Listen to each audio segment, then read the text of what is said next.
तपाईको नेपालको चाहिँ अहिलेको फेभरेट कलाकार चाहिँ को हो नेपालको अथवा इन्डियाको? मतलब भारत अब यस्तो हो, नेपालमा त अब त्यति बसिँदैन होइन, सुन्न त सुन्ने त पनि। अब भारतमा भन्दाखेरि अब म त अब भारतमै बसेँ त। अब रुचि त अब हेर्नुहोस्, देश कुनै देशमा बसे त पनि मान्छेको एउटा चाहना हुन्छ होइन। त्यो तपाईँको जुन भन्नुभयो चापाकै गुरुजी है, सुजन जब तक मतलब यो उनीको स्वेटर मुभीबाट मतलब यो देखेर तिमीलाई हेरेर तिमीलाई त्यो गाना त अलिक अगाडि नै होला सायद सम्भव मलाई लाग्छ होइन। लेकिन त्यो मुभीमा तपाईँको एक दुईवटा गाना छन् हौ, यस्तो खालको चोटिलो सङ्गीत छ, मतलब यतिसम्म गइरहि पऱ्यो भने नि त कि अब मान्छेलाई अब यसै व्यक्तिगत अनुभव पनि हुन्छ नि कि प्रेम गर्छु भन्दा हुँदैन, प्रेम त भइहाल्छ भन्ने चिज।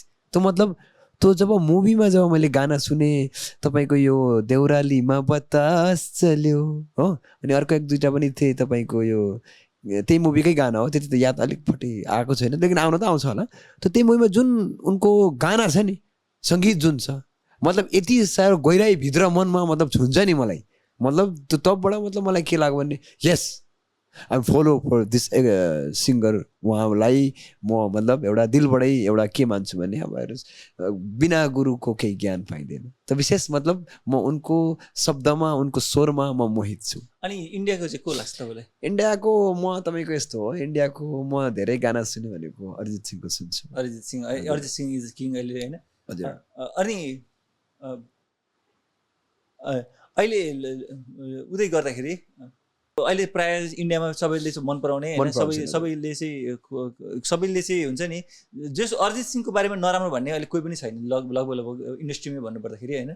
यस्तो हो विशेष मतलब अहिले तपाईँको कस्तो हुन्छ भने एउटा राम्रो व्यक्तिको पछाडि नराम्रो बहुत हुन्छ नि, बुझ्नुभयो नि। कस्तो भने अब he is a great singer, अब कस्तो भने त्यसका पछाडि पनि बहुत छन् त्यस्तो कि फ्लप गर्ने यस्तो गर्ने, मतलब बहुत चिजमा सोसियल मिडियाको माध्यमबाट पनि यता। लेकिन वास्तवमा हि इज भेरी सिम्पल, बहुत साधारण व्यक्ति।